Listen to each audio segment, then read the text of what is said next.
Kombo na ngai Sophie Mojito, nazali présidente ya lisanga oyo ya ba mama to bengi GIE BAC, Groupement d'intérêt économique Business Agricole Kinshasa. Lisanga ya ba mama oyo basangani pona ko somba pe konika masango kotekela population na biso ya Kinshasa.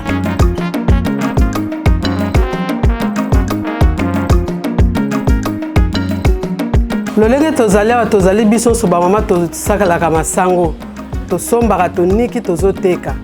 Mais to mona ki mutra tozali na kwena ye mutu tamsu bomoni ateki mikolo mususu abungi po akwei ya tozaki lisanga ya ko makanisi ya kosala lisanga oyo po to sangana to tsa mombongo na biso sika moko to sombaka elongo to nika elongo to teka pe elongo.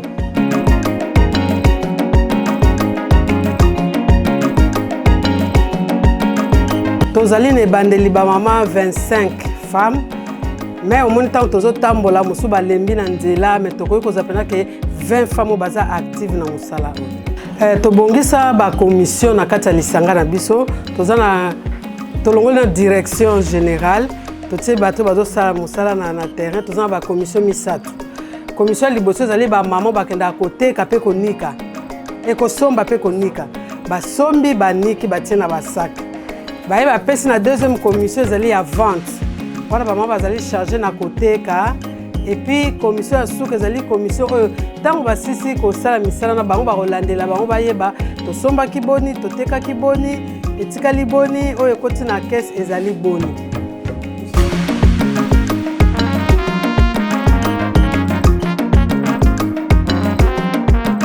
Pona kozonga kali lisusu kaka na musala po tokufa ekweya te to bongisa mwa mbongo moko na moko atia mwa mosolo epi tango atia mosolo tozokende mpona kosasure ke tozalaka ntango nyonso na mosala na biso wana bongo eza kuna na nini eza ta 10 même au-delà il faut batambola nano bayeba kozwa baprix ya malamu na balibongo ya malamu ano basombi konika pe bamule pe ekeseni batali bamule ya malamu ya baprix ya malamu basombi et puis en tout cas to saka effort que tozanga stock te po to talaka ba élément wana mwa malamu liboso.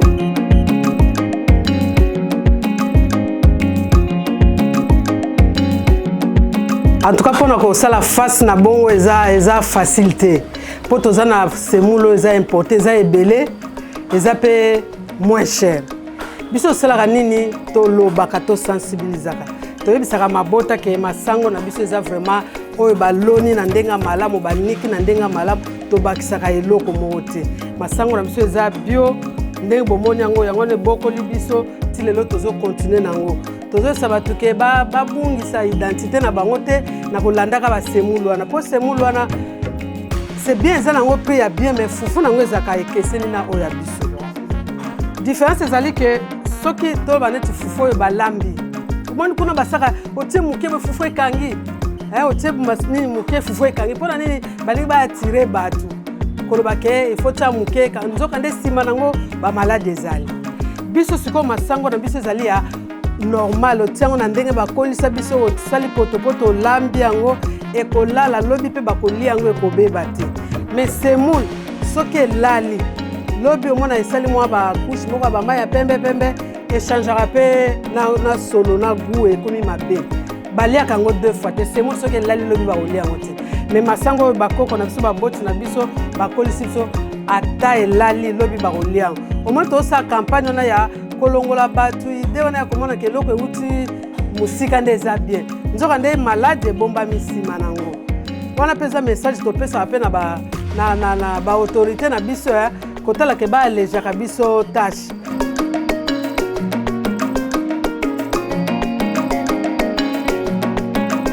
En tout cas il faut kolota bandoto nange ezalaka makambo minene nalotaka makambo minene likolo ya lisanga na biso so totali baminoterie ezalaka na Congo awa ekufa nango ekanga mpona nini baza kosala mpe masango na biso ka oyo nini baproduit bamélange eza te baosala produit tozali kolia baproduit ya bien vraiment oyo ezali koconsume nzoto na biso mais lelo batili biso basemoule babiloko eza importé ebele tokomi bamaladi ya makolo mabumu banini donc pasi kaka mais tozo lota que situation est changée.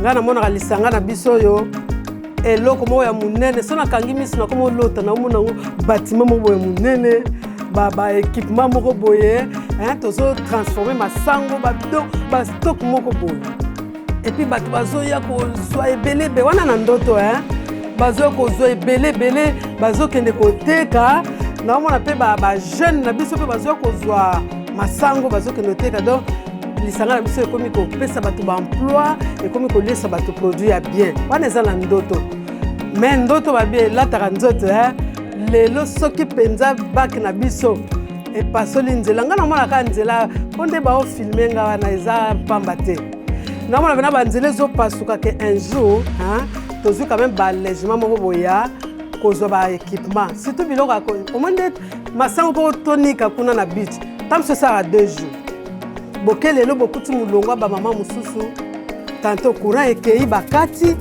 botiki masango elali kuna lebi bozonga sac moko ebungi après boniki wana ya ndambu bobandisiko ba tracasserie ya transport bino boyebi yango boza bapaya te tia kokoma awa soki mo ba allègement mo ba facilité moko koya un jour tozwa ta moulin tozonika masango na ba machine na ko conditionner industrie mo mini minoterie ya ba mama bon so na te mini minoterie bimisinga suna ndoto nazaka na kata ndoto minoterie oyo ekomi pe na kombo lokwa semule na biso ekomi pe na kombo na Congo bakomo luka biso tanto bandaki pesa nini semule na prison makala mwanda ma semule ekota kuna na ba mama basalaka nini baza ba programme management litu na ba centre de santé bazwa masango na biso na ba école bazwa mais c'était moment quantité mon a diminué bakomo benga bino Sophie fufu ezate pona nini po toza limité na mbongo yango ya kosomo ma tozo ke lo somba ka en fonction ya bozina biso mais so toza na renforcement mo ya fond o chaque fois en tout cas ezobaluka en tout cas bino no so bolia masango na biso bolia semule na biso.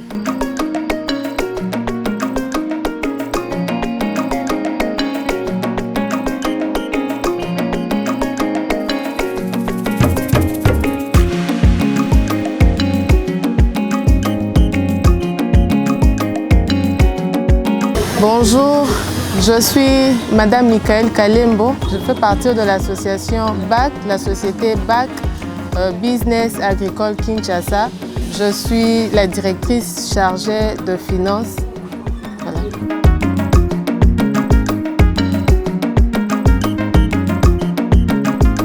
Bon, en tout cas, je prends plaisir d'apprendre auprès de maman parce que demain aussi, c'est mon avenir. Je suis jeune aujourd'hui, mais je suis appelée à être maman demain.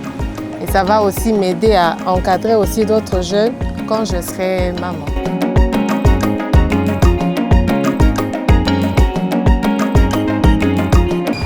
Bon, avant que je n'adhère dans cette société, je travaillais seule, mais je n'évoluais pas parce que je faisais juste, j'achète un sac, je vends, et puis c'est fini, bénéfice, je mange, je rachète encore un sac. Mais depuis que je fais partie de cette association, j'ai vraiment agrandi, j'ai beaucoup plus de sacs financièrement, en tout cas je suis autonome.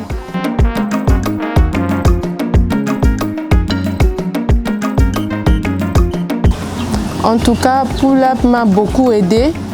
Avant Pull-Up, j'étais vraiment renfermée à moi-même, je ne savais pas ressortir ce qu'il y avait de meilleur en moi. J'avais peur, je n'osais pas. Mais depuis que j'ai intégré Pull-Up, depuis que Pull-Up nous accompagne, Pull-Up nous a enseigné par des formations, au jour d'aujourd'hui, j'ai fait des choses que je ne faisais pas avant. Par exemple, bien présenter mon produit, parler avec les clients. J'étais genre, si tu veux, tu achètes, si tu ne veux pas, tu n'achètes pas. Mais depuis que j'ai appris cela, dans des formations chez Pull-Up en tout cas, je dirais je suis quelqu'un d'autre, quoi. Je suis vraiment une nouvelle version de la meilleure d'ailleurs.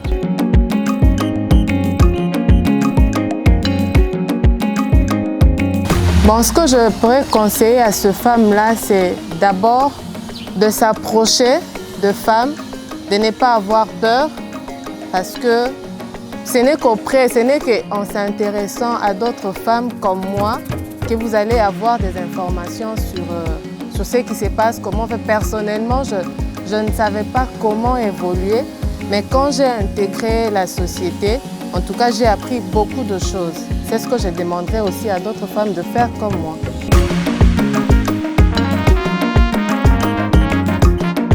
Je suis Madame Aline Kimputu, je suis entrepreneur, coach et formatrice à l'incubateur Pull Up Business. Je suis Dimanja Onikanda, entrepreneur dans l'agroalimentaire et coach et formatrice à l'incubateur Pull Up.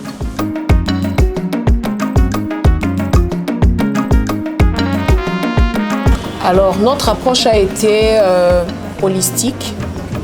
On a d'abord travaillé sur la structuration de leur modèle d'affaires en mettant un accent particulier sur la qualité et la durabilité.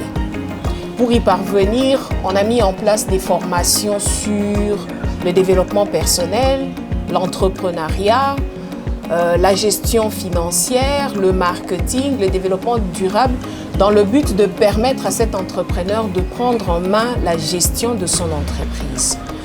Maintenant, pour ce qui est de l'ajout, de l'intégration d'autres femmes, il n'a pas été question d'un simple ajout, non. C'est vraiment un travail de chaîne de valeur. Véritablement, l'idée c'était de créer véritablement une chaîne de valeur. Alors là, on a travaillé plus sur la coopération, on a encouragé les femmes à la coopération, au partage d'expériences, à la mutualisation de ressources, mais également au travail en commun. Ça a permis à chaque femme de renforcer sa position dans la filière et effectivement de les mettre ensemble.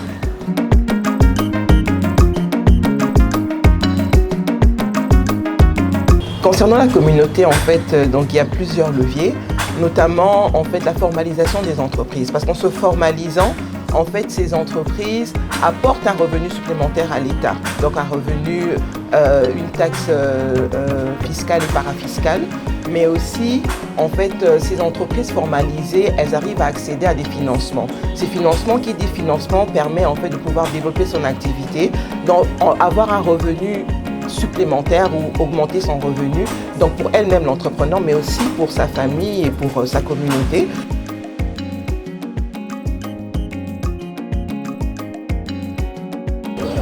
Alors aux femmes qui existent de se lancer dans l'agroalimentaire, la RDC est un grand pays, justement, avec un gros problème de sécurité alimentaire. Et pour cela, en fait, on a beaucoup d'opportunités ici. La présence de l'eau, par exemple, la présence de beaucoup de terres qui nous permet de développer cet aspect-là. Donc moi, je dirais que les bouches à nourrir, il y en a beaucoup.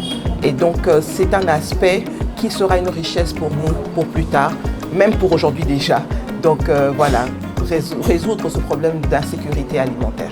J'aimerais compléter aussi coach Dimanja. Comme conseil, moi, aux femmes qui aimeraient se lancer dans l'agroalimentaire, j'aimerais dire que le secteur agroalimentaire, c'est un secteur en devenir en RDC. Les femmes doivent prendre conscience de ça. Le secteur agroalimentaire est riche en opportunités, comme Dimanja l'a dit tout à l'heure. Osez entreprendre, osez vous lancer. Il faut sortir de sa zone de confort pour découvrir ce qu'il y a à l'extérieur. L'agroalimentaire reste un secteur riche en opportunités et il faut savoir le saisir.